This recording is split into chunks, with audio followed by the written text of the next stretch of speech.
All right, I think we're unmuted. Okay, we'll do a quorum check. I've got 1, 2, 3, 4. Well, we're gonna have to have a little quorum chat here. We left 3 last week or last time, and 4. There we go. Oh, and here's another All one right. right there. We got a quorum. Okay, good. Now we got a We quorum. have a quorum. 5. Excellent. Good. Okay, having a quorum, let's call the meeting to order. Introductions. I'm Wayne. Brendan Clark, County of SLO Committee Secretary. Joey County Public Works. Josh Queer, Public Works. Christine Mulholland, City at Large. John Hall, County at Large. Freddie Audi, City Biologist. Chelsea Moore, City Public Works. Michelle Schwarzen, City Council. Moving on to item number 2. Continued item approval of minutes of the August 9th meeting. We went through these minutes already. We had some corrections. We made a couple of last meeting, but there wasn't a quorum, so we couldn't approve them. We do have a quorum today, so I ask for a motion to approve the minutes as corrected. So moved. Second. Good. Second. Okay. All in favor, say aye. Aye. All opposed, say nay. That's approved. Item number 3, the meeting of October 11th. There's lack of a quorum at that meeting, so it's not an official meeting, so we need to do any action on that at all, just for information. Great question. We still met, took updates. We have minutes. I think we still approve them as a no meeting. Okay, Do you have any thoughts there, Joey? We've done something similar in the past. Okay. Other committees. I think we just accept it as a no Receive meeting and record. File. You know, we did, receive and file the notes from the meeting. staff still presented thing, you know, I think we, But we can't vote on it because we didn't have a quorum at the meeting, so a quorum is not available to vote on it either. Unless all 3, well. How does that work? There were 3 people here, I just but they're assumed we not. would vote to accept it. Yeah, I would think that. I'm not. Like, we met, we didn't have a quorum, and this is what we did. Yeah, let's just accept the notes as notes of that meeting and for the file. I Yeah. agree. Okay, I like, that was the intention of having it on. Okay, moving on to item number 4, Do you want to vote on it, or just? is the endorsement of the work plan. He's asking if you want to vote on there. No. Just receive it. Receive and file? Mr. Chairman's just saying that we would accept those. Okay, All all right, It's not an official meeting. Unofficial, but okay. Okay.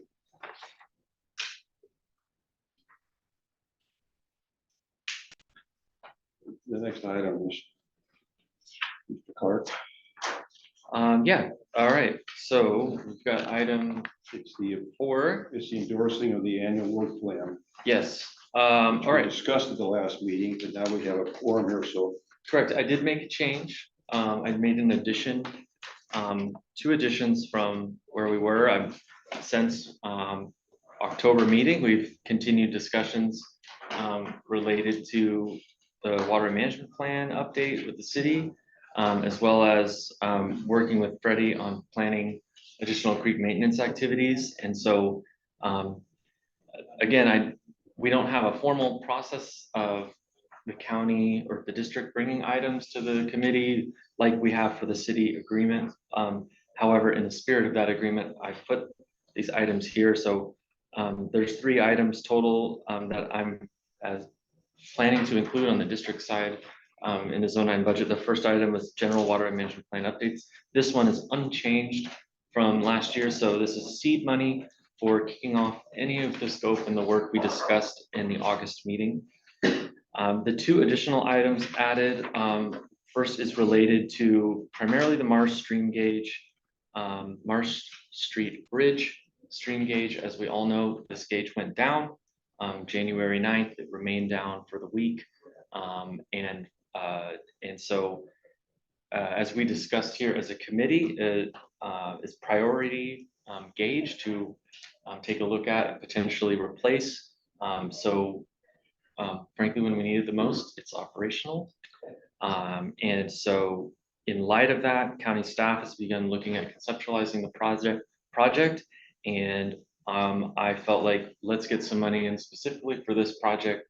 So come July 1st, 2024, we can start working on it.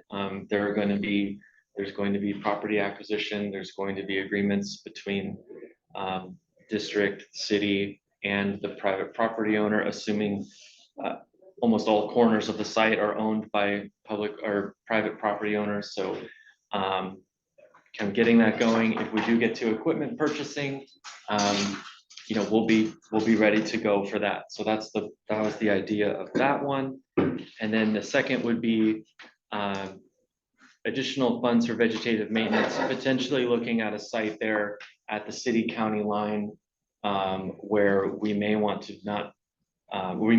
go and get an environmental permit and actually remove material from the creek channel, which is severely affecting both city and county property and Buckley Road itself. So additional funding request. Ideally, could have been put in general creek maintenance in county areas in the city request, but that request is locked in, so I'm requesting to add it on the district side. It could be a 1 to 2 year project there. This is that little tank farm creek that goes up under the Buckley Road. Yeah, we're looking at the Thule reeds that are creating a wall in front of the Buckley Road Bridge. That's what we're looking at. We think we want to just go ahead and, if we can get those fully removed instead of cutting. Is that the 50,000? Yes. The last. Yeah, item there's going to is- be permitting related to that. Yeah. So those are the 2 additional items added since October, and be glad to discuss the county side, and city staff could discuss the city side if there's any additional questions. Any questions? Anybody have a question? I guess I was curious how you arrived at the numbers in the, in the October 2nd staff report. You kind of have broken down what each line item adds up to, but curious. For the The city, 200,000 and the 100,000, those are just round numbers based on what you think the equipmental cost or the permits or. yeah, the 200,000 is, I would call it seed money for a potential. If we do execute a consultant contract in the next fiscal year, we'll be able to really get going. Whether it's in the data collection, modeling update phase, leading toward that project planning for the entire watershed of the water management plan update, kind of seed money for that idea.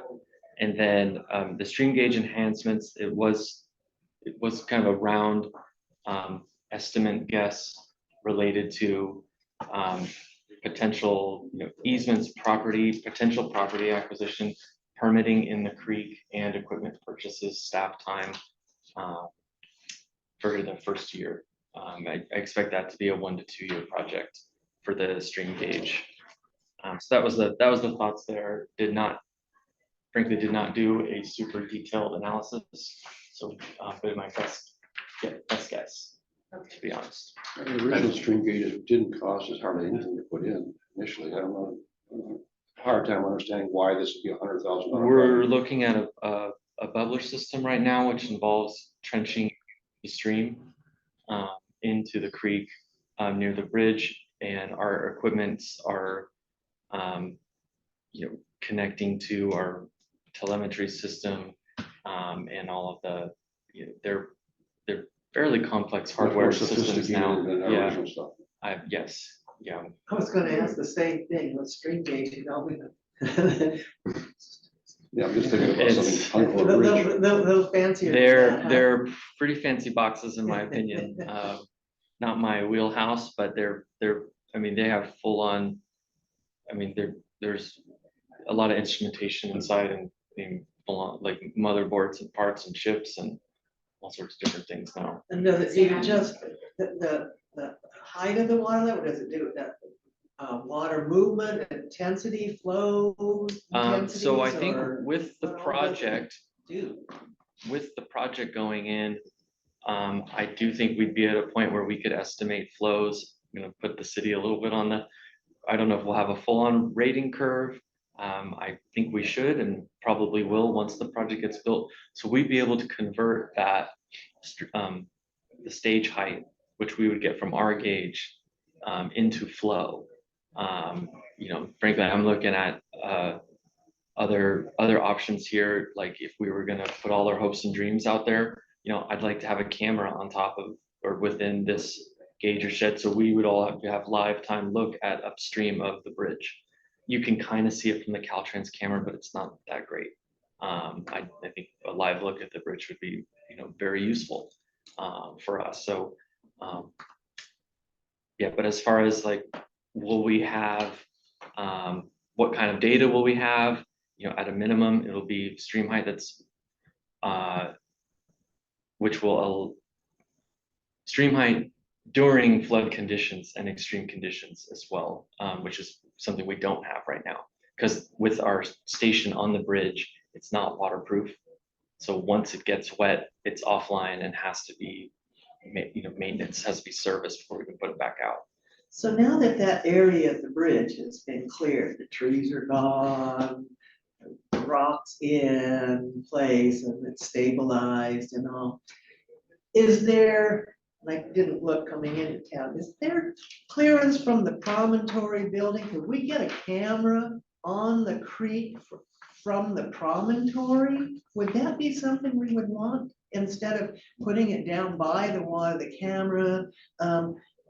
A camera on the creek, if there was clearance, visual clearance, that might be something to consider, don't you think? I bet Rob Rossi would go for it. Maybe let's do that, wouldn't he? So his son Steve has taken over kind of property management of the promontory now. But I mean, you know, having a conversation with Rob might be a good thing. We would have to, if we choose the promontory site, one of the first conversations, or if we identify it as our primary site, one of the first conversations is with the property owner. Okay, And that the land all there is locked up with the city and the promontory, you know, whatever, the actual little corporation that owns that Rob and his family own, but the property is all tied up there. So if you want to do anything there, you have to go to the city and then, you know, obviously it's in a creek corridor, but I think this would be an allowable use. So yeah, just and have to something work on all the that out. building itself Yeah. that was high above the creek wouldn't be impacted by anything other than winds if the trees were, if there was a clearance there. Might be an idea. Yeah, that would be great. I think a camera there is a really, I think it would be well used. I'll put that in the notes then. Let's follow up on that. I think that's a reasonable thing to do. Mhm. Please, thank you. I mean, so many emergency response plans, I think, in the city school district hinge on, is this intersection still open? Yeah. You know, and so having multiple available data sources, visual, measured, et cetera, you know, it seems to me we would want to have that. Visual aspect. Yeah. Thank you. Yeah. I just get back to one of the first renovations we put in was on here on Charles Street Creek. And I had these gauge was wired from my office and it went through conduits up the street here and down this way. And we put it all in, you know, a day of a couple of street department guys. And a gauge was, you know, a few $100. We stuck it in there and we could see we couldn't see it. We could watch on this computer screen, we could see the water go up and down. It was really inexpensive, less than $1,000 probably. Gee, times they are changing. It's funny, I was thinking when I looked at this 100,000 estimate, I was like, that can't be. Yeah. Having the opposite reaction. Yeah, Oh, it's yeah. probably more, but Just we're a getting launching. started. We're Yeah. like, we've not, you know, we're so early on in conceptual phase, but it's gonna be able to get us started, and you know, if we need to come back, I know we can come back. So, And we used to go to our citizens with projects like that and say, as an outreach with our community, would you be willing to help us in this area by providing us, will you be willing to put something on your bridge here, and maybe even give us electricity to run it? And most of the time, people would do that. yeah. we wouldn't come in there with a, you know, money bags offering to buy stuff. We just say, hey, let's work together on this thing. This location, you're gonna have to bring it back. Property. Okay, I'm digressing. You talking about Rossi? No, you know that, I volunteered to be the first one to go approach him. I haven't seen him in years, but he and I had, you know, a decent relationship, believe it or not. Perfect. I think it all came out of doing the Madonna Okay. Fashion Show together, you know, back those years when we were doing that, and he had a new baby and all. I don't know, I've always, you know, we've always had friendly relationships, and Perfect. Well, I'll put it in the project plan. yeah, do that, because all twist is hard, you know. Josh, write it down. down. Christine is our zone 9 liaison To Rob Ross. to various property owners around the. I'm also thinking about with the creek widening we're doing right below there, we're getting easements for all kinds of stuff there. Why couldn't that be included in one of those easements? It could be, I think we, in talking with our, my counterpart who's in charge of our metering and gauging network, you know, she would prefer the gauge upstream of the bridge. And that's our first preference. So if we do need to go downstream, you know, maybe there are other options, absolutely. Okay, well, this- But, you know, being in the area of the Marsh Street Bridge would be, you know, Yeah, I as think obvious that's as where we appropriate. want to be. I think it's appropriate in the area where there's upstream or downstream. That's not as critical in my mind because it's what happens upstream and downstream. It's pretty related. Yeah. Okay, any other discussion? These 3 items are being proposed to be added. Looks reasonable to me. Thank you for the work putting it together. We need a motion here, recommendation, endorse. I move that we endorse the city fiscal year annual work plan and district work plan to initiate waterway management update. City district, okay, thank you. Heard a motion to approve. Is there any discussion on the motion? Hearing none, all in favor of the motion, say aye. Aye. Opposed, say nay. Motion passes. Your budget request. Did that include the budget request? Yes. next to it? Yeah, that was Okay, so we're all done with that item. Ongoing updates. Going updates. Feel like you're a bypass project.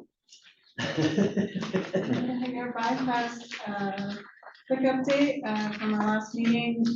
We've been continuing to progress on all aspects of the project. Biggest probably progress is towards easement acquisition. We still have a long ways to go, but we have a lot of offer packages out to property owners.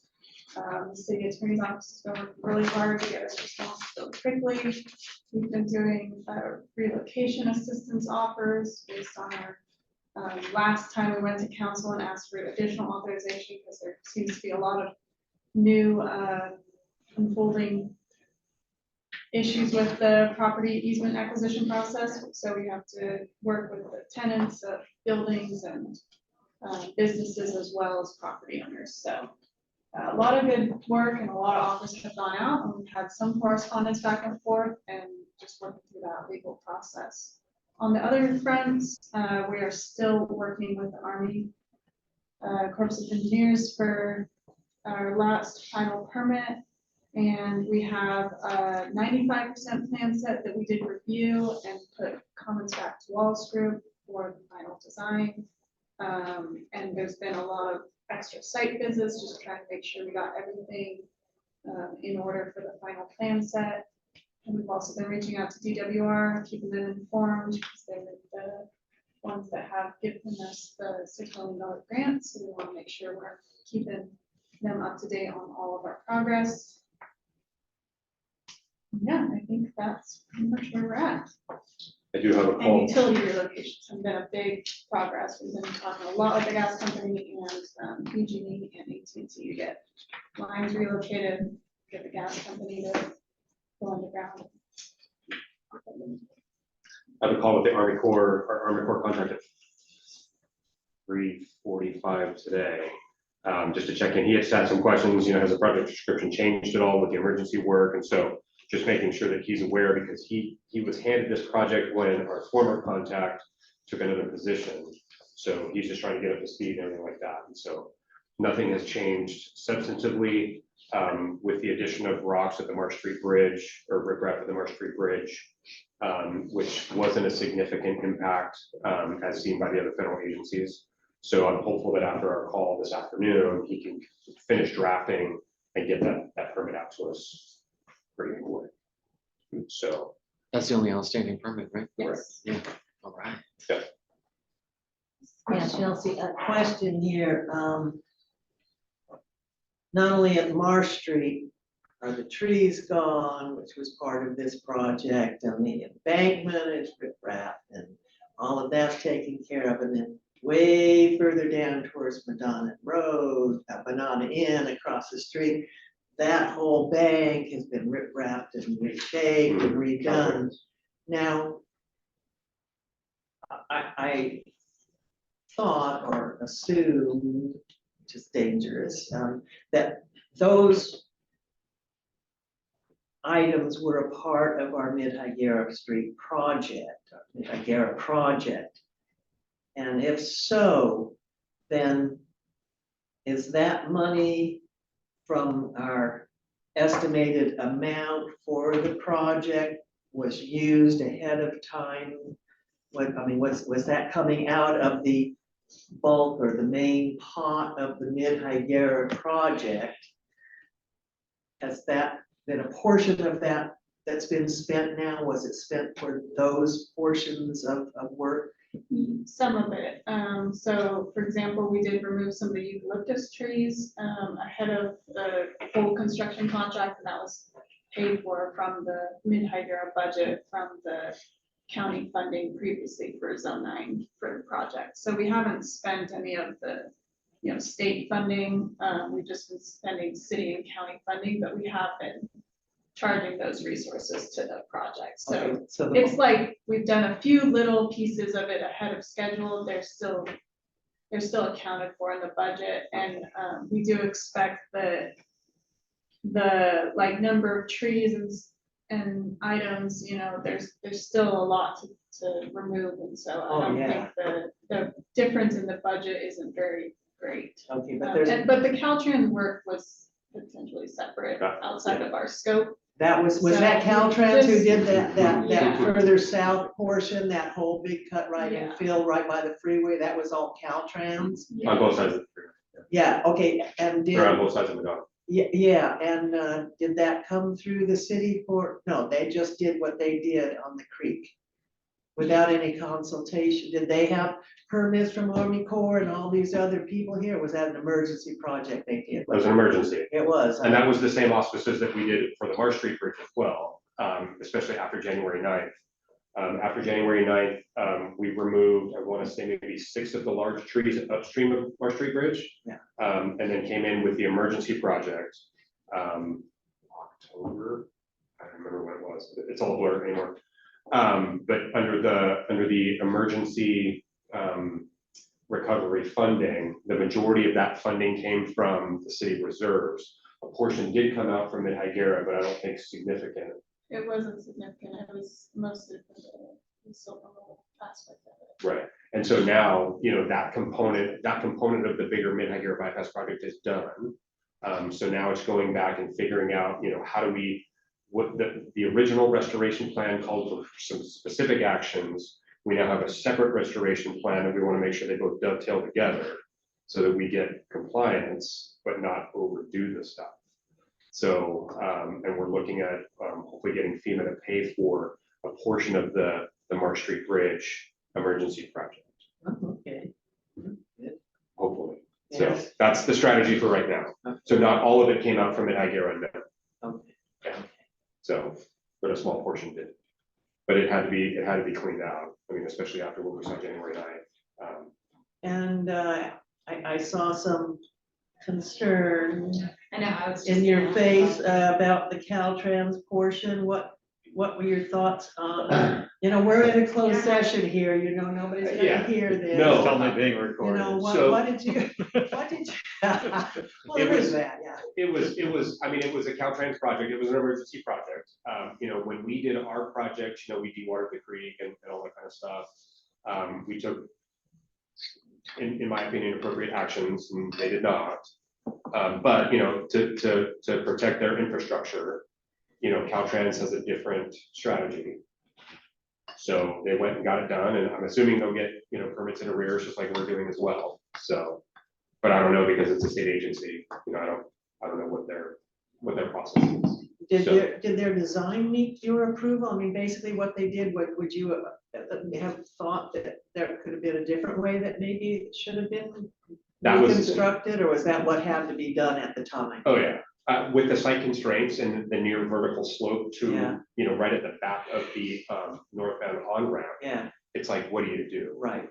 They didn't have time to go in like what we did, what the city did up at San Luis Drive, where we did the post and beam wall and, you know, took months to construct that to protect San Luis Drive proper.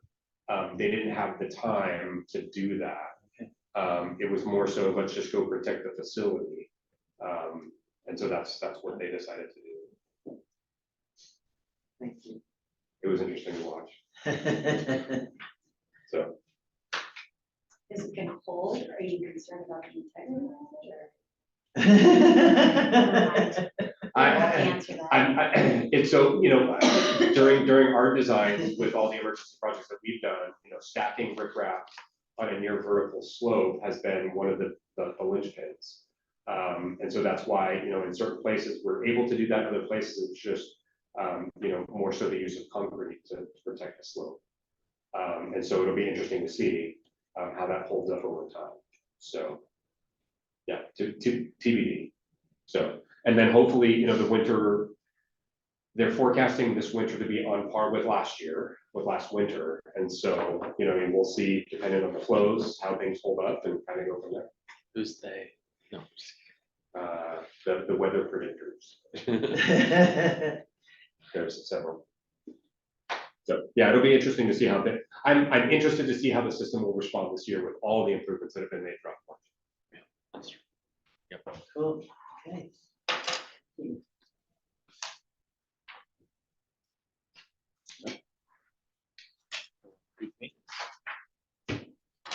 Okay, we've been quite busy. Yeah.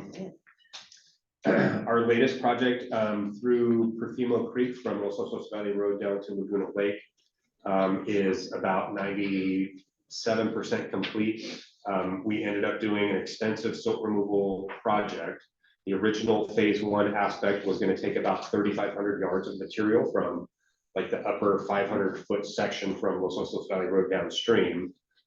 We opted to continue on because even by doing that small portion, it wasn't solving the problem and the potential for flooding either side of the creek, the residents on either side of the creek. So with a competent contractor and the time available, we ended up just basically, you know, kind of digging out most of the creek that runs through there and realigning it. The creek made 4 90-degree turns before it went into Laguna Lake, threatening private property on both sides at the 2 upper 90-degree turns. So to alleviate those private property concerns, we decided to realign the creek and go straight into a deeper part of the lake and bypass, you know, the sediment fan as it currently sits, just to have basically the conveyance that we need to go through that system, that section of the creek there. I had met with Wyatt, you know, summer of 2022, and I was like, hey, Wyatt, you know, we should really start looking at what this project would look like to realign the creek, and then go figure January, February, and March happened, and it's just like, okay, well, you know, we just need to do this. And so here again, with emergency permits, which we'll be filing for, that's what we undertook for the protection of the community on either side of the creek.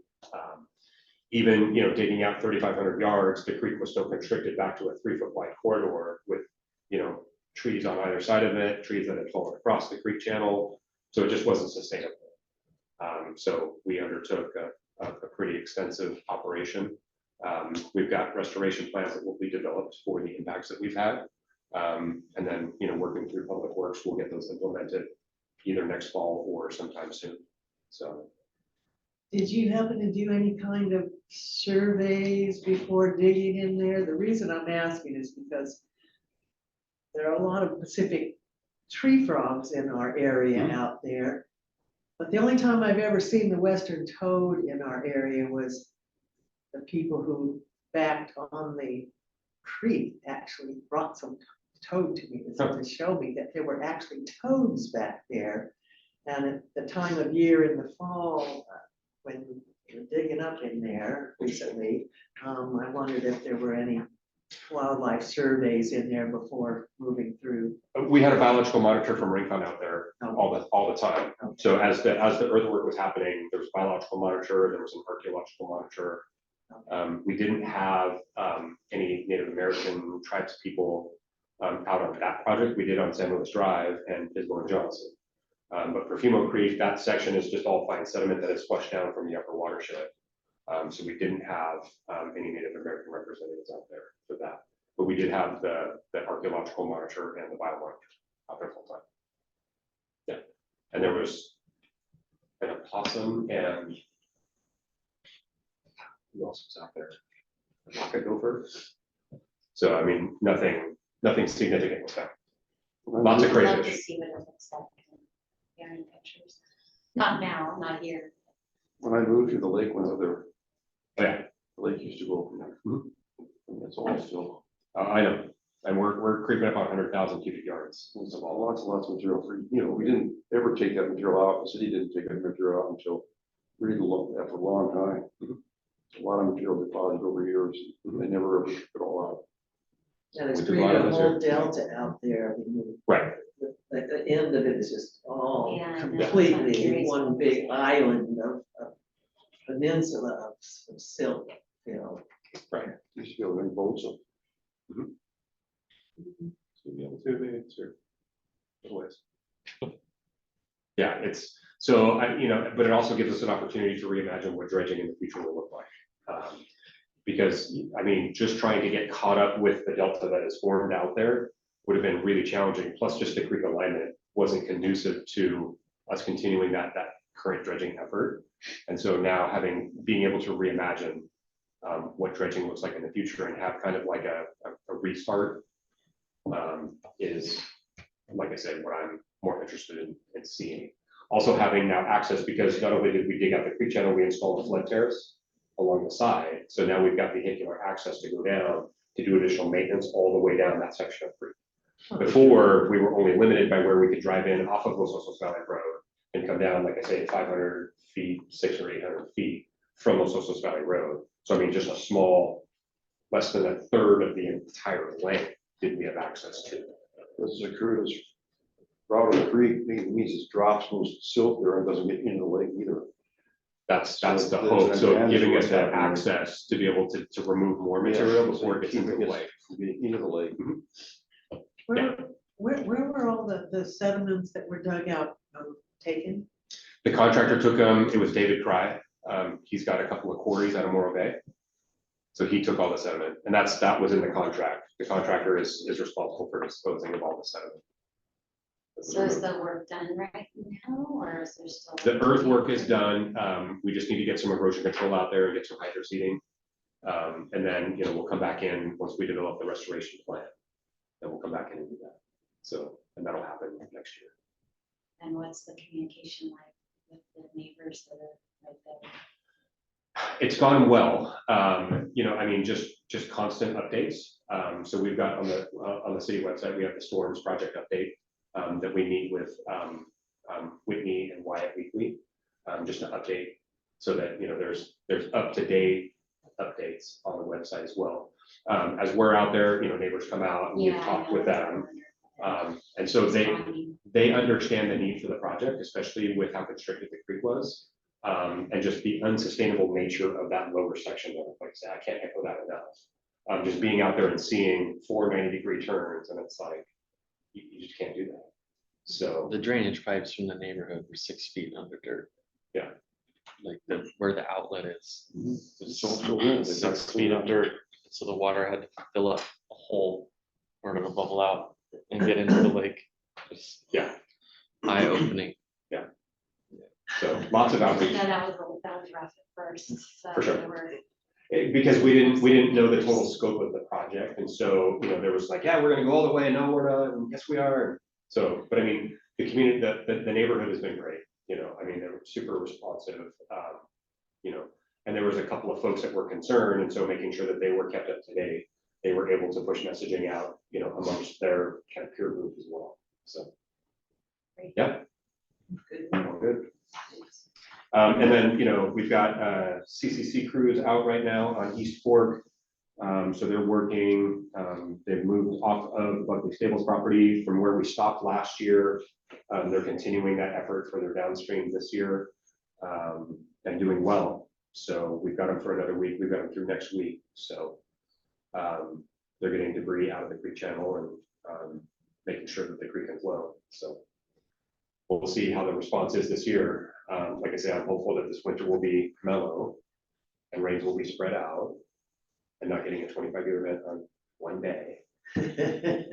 So, yeah, it's going well. Thank you.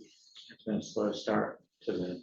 I was gonna say, yeah, It's been so beneficial for far. everybody. Absolutely. Yeah. Wait till Sunday, Monday. Yeah. Oh, really? Is it Tuesday coming? and Wednesday. Sunday, yeah, it starts Sunday. Yeah. Last I read, they were predicting half an inch to maybe an inch, so. The last time It's all they over predicted the- that, it's it all was over on the place. 700. It's so all I over. don't know. Yeah. Yeah. Yeah, it's all Depends on the time scale you look at too. so, Yeah. And who you talk to. Yeah. Yeah, Yeah. but it starts Sunday.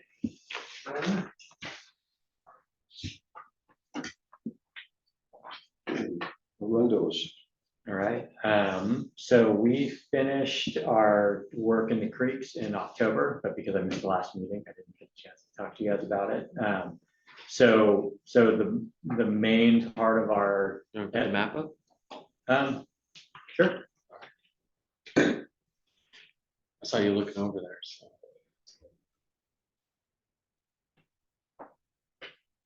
So the main part of our work this year is the part on the very top in yellow. So that is right where the Sissus Valley Road crosses Slow Creek. And so that was the largest population left in the watershed that has been really difficult to get for a number of years because of the large homeless populations down there. So Freddie helped us a lot trying to get in there and get access. We got our permits lined up.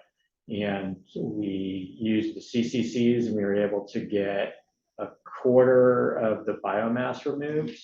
So we anticipate that being a multi-year project just because there's so much of it down there.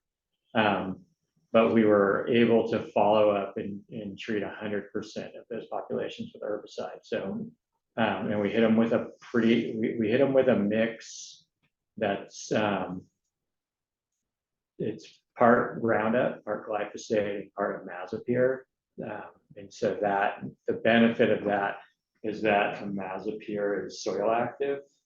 And so it continues, even after they go dormant, it seems to work longer in the rhizomes than glyphosate does. And so when you use them in combination, if you want to know more about herbicides, the Roundup blocks the production of aromatic amino acids in the plant, which is important for photosynthesis. And so that's like tryptophan when you hear about eating turkey and tryptophan making you tired. That's an aromatic amino acid. The reason that Roundup doesn't affect people in that way is because we have to eat those amino acids to get them from plants. We don't produce them. And so that's why herbicides are deemed as safer than insecticides, because doesn't work on the same modes of action as us. And so Roundup is aromatic amino acids. Imazapyr works on branched chain amino acids. So it's a different, another amino acid that's important for photosynthesis as well. And so when you block both of those together, they basically just block binding sites that keep those processes from happening. And then that'll eventually starve the plant of resources from photosynthesis. And so yeah, so we did a 2% Roundup, 1% imazapyr mix, which we've had good success with in the past. So hopefully that'll give us a good head start when we start doing more manual removal on that next year. And then on top of that, surveying rest of the watershed, what I put in this year's map is these aren't all of the populations, and these are the ones that are still alive that got treated this year. And so there's a number of them that we've been visiting for years, and they've you can't find them anymore, so we just assume that they're extirpated from the watershed. But new ones, there was definitely new ones that are popping up every year downstream of that large patch. So that the homeless used that Orundo, they cut it a lot and they build things with it. And then during big flow events like last year, you know, the cut canes will float downstream, and then the erosion will carry rhizomes downstream. And so those can all be new populations. So we're diligently searching the downstream now. And then the next kind of, once this part is complete, the next really big focus area is going to be Sea Canyon, which is further downstream. There's a lot in Sea Canyon. We've got a couple projects in there, but we haven't done a big focus on that watershed yet because we start at the top and work our way down. And Sea Canyon's like a lot further down than most of the other work. So people cutting it and using it for whatever was and then it drifting down the stream is actually causing it to expand down the stream. Yeah, but we're fortunate it doesn't set seed here. If it set seed, it would be a whole other nightmare. So at least it's plant fragments, which are easier to control. When you cut it, remove it, and dispose of it, how do you be sure that it doesn't get back and increase stuff in the disposal area? We got roll-offs. We actually totally removed it out of the system. So in the past, we've used chippers, and you can chip them to a small enough size that they won't resprout, but the chippers get clogged when it's green. So then you have to leave them and let them dry for a really long time to be able to chip them. And so in some situations like this one with the homeless, it's just having huge piles sitting on the side of the creek isn't ideal. So in this case, we just got like R&R roll-off dumpsters and sent it down. And using Roundup from the creek it's not dangerous for the. It's aquatically approved, and so when you look at them, so there's Roundup, which is glyphosate without surfactants, that's aquatically approved. A lot of the negative things that you hear about Roundup is Roundup that for land-based stuff that has surfactants built into it already, and a lot of the impacts aren't from the glyphosate molecule.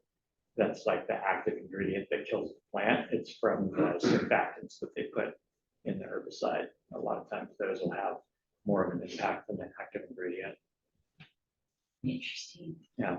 Will Orundo break down the anaerobic digester? I mean, all of our green waste goes there, and bones and fat and everything else. Instead of putting it in the dump, will it break down there, or is it just too tough a thing? I don't know. It's really That's a high good question. in silica, and so it tends to not break down that fast because of that. Yeah, that's a good question. Might be something to look into for the next year and see if It would just grow there.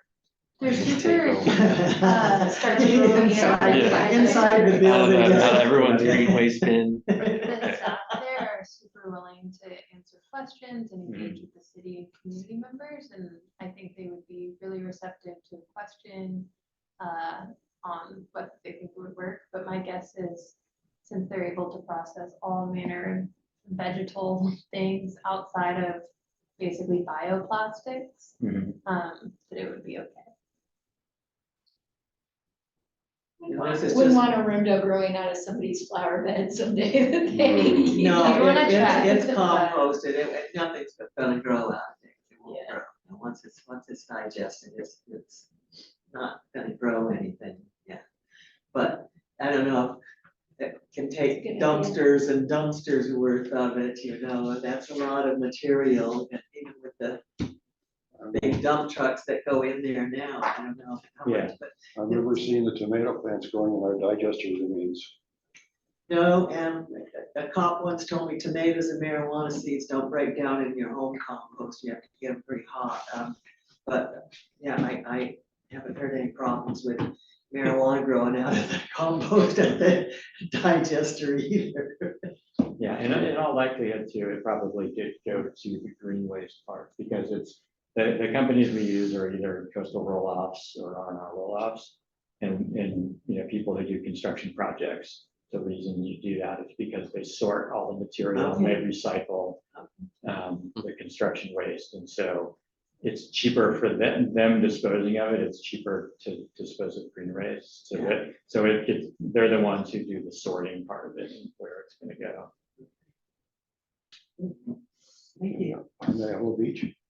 Yeah, we're just, main report there is, Josh is taking over project management of that, and we're moving on. We finished our, the review of a limited 2015 study that's under staff review right now at the county. And we are out there getting a detailed project survey. They go out today or no?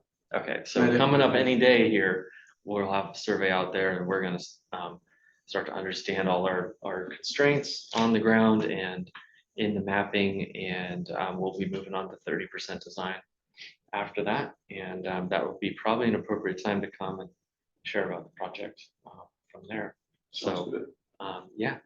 And what are the boundaries of that? Does it Yeah, stop- so there's an existing gravity system that goes from the parking lot, the Port San Luis parking That lot. always floods up. Yeah, it's got water right now. Yeah. Okay. You know, and it goes under Avalo Beach Drive, and there's a duckbill valve, so water can only go one way, you know, out to the lagoon area by the golf course. But as we all know, living here, that floods all the time. So there's really low, or very high, excuse me, groundwater from just being at sea level. And but you know, if there's something we can do to make it a little better, you know, flooding duration lower, maybe you could save a little bit of height in the flooding, we're gonna try to look at that. But we haven't made any of the calls or decisions on like, what's an acceptable flood? What are we, like, we're not there yet even, you know, we're still trying to understand how the system works and what our constraints are for any design. So that's where we're at right now. We're hoping to get the surveyor. He was wanting to go out today, but I haven't heard back from him, so I'm hoping tomorrow or Friday. Yep. Before it starts raining. It's already got water. Yeah, it's not a good start. Not a good start. There was water, Water. I mean, in September of 2022, when we hadn't had rain for 3 years, there was still standing water there. I think it's ocean water. coming Sounds up. like we need a new stream gauge over there. Where's that water coming from? Where's this one? I think it's coming from the ground. Yeah. That'd be my guess. Yeah, they have a multitude of problems. Like Brendan said, it's the high groundwater, and then you got where the outlet is. It's right between the upstream of the sandbar. So then when the tide is a high tide, it pushes that duckbill valve shut, so no water can get out. And then that means all the water just keeps backing up. And it's just a multitude of different problems. All compounds into one. Okay. Lake Avalon Beach parking lot. Good, yes. Public comment. I thought we had a pretty good community flood readiness event. I'll get the city's opinion, but I thought we had a good night and good steady stream of attendees at farmers market, and I didn't think there was too much downtime where we weren't chatting with people coming by, and I could see us doing something similar next year, and you know, continuing to try to get the word out, so more people. I thought in general it seemed like a farmer's market that was lower attended. So I don't know if we want to target like a October one, before time changes, or I don't know. But that's all stuff we could chat about. But I thought all in all we had a great event. And, we had in addition to county public works, we had county OES, and the Office of Emergency Services, Creeklands, we had Red Cross, and then the city had a whole half of the block for you guys, Public Works, Parks and, yeah, there's a whole crew, community development. Again, I thought it was a good steady stream of people and, yeah, just, I could see us trying to do something like that next year. You know, I don't think we spent too much money at all. So I don't have all the receipts on me, but I think we, couple $1,000 tops on marketing. A little bit of materials, lights, it wasn't very much, so, Would it be worthy to consider having a small scale of that almost every week during the winter time so that people have, are aware of that, but maybe just one table? Hmm. Rather than, do a big thing in this fall, to get people's attention, but then during the winter, as people want to do, they might, you wanna come visit me on Thursday nights? Yeah, so Brendan, I think what I heard was the committee chair for zone 9 would have a table out. That's what I heard. Most Thursday nights. Yeah. On a small scale. Yeah, he's gonna set up a chair, is what I, ask Wayne, yeah. Did you get the feedback from the downtown association and or businesses, especially regarding the floodgates and all? Did you get feedback? So I didn't hear anything specific on that, but I'd asked the city if they did. I thought I was just on the whole really appreciative of Downtown Slow. Like I've never worked with them before, so us going down kind of, I don't know for them if it's last minute or not, but within a month of the targeted date, hey, we'd like to do this, and they gave us a whole block. They didn't charge us. They promoted it for us.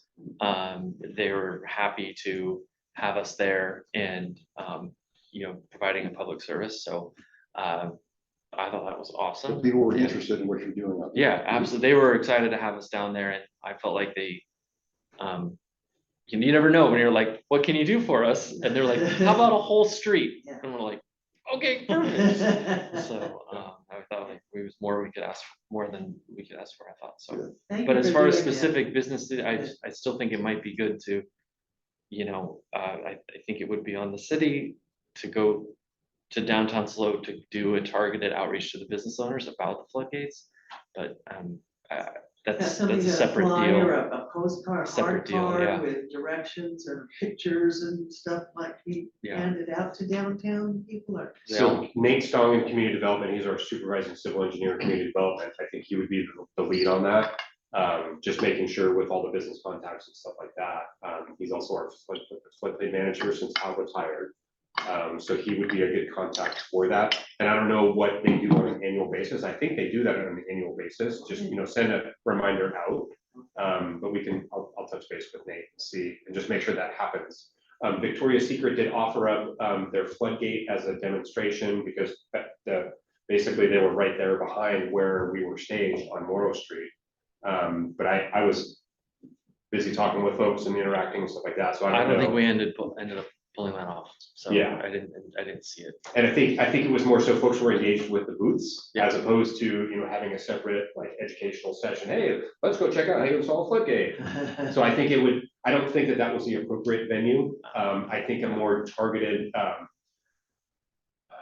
Good Morning, no, it's a Good Morning Slow for all the downtown businesses. I think Yes. Good Morning Slow would be a better audience for that. 100%. Okay. As opposed to what, we were trying to achieve by educating the public. Good question. Victoria's Secrets, what do they do about their basement? That's a private business. I don't know. I mean, they got hatches right in the sidewalk that go right into the basement. There's a floodgate Huh? in front of those hatches. I'm Not in front of the hatches. No, Well, I mean, there's hatches right there that go to the Yeah. basement. I mean, they're So in the basement under the sidewalks. oh, I'm thinking about a different entrance. And they can protect the first floor, but they can't protect their basement too well. What about the windows inside the tunnel for all the basement Yeah, properties it's as all over well? the creek down below there. I don't know what they do. I just try to keep the pigeons out, that's all I do. As far as the integrity and flooding, that's something I do. So, Yeah, I think on a Thursday night, I can see why floodgate demonstrations wouldn't go over so well. Most of the businesses are busy trying to be able Yeah. to bring in customers, so their priority is not on. Yeah, Excluding floodgate people on and that flooding. night, Yeah. I definitely think it's important to support businesses and first and foremost, like just note, having staff really understand where the floodgates are in their basements is an issue even with Victoria's Secret. Right. That's like barrier to entry one. Mhm. And then, like tangible physical, like I am a city staffer and I'm going to walk with you from your basement as you carry your floodgate and you will install it. Like, I think there needs to be less of an abstract understanding. I think that those type of trainings can be really helpful in emergency situations where you feel kind of overwhelmed in the moment, to feel comfortable deploying that infrastructure when you need it. Yeah, like they need to have plastic with it too, you know, and all that, like, just have it all there together.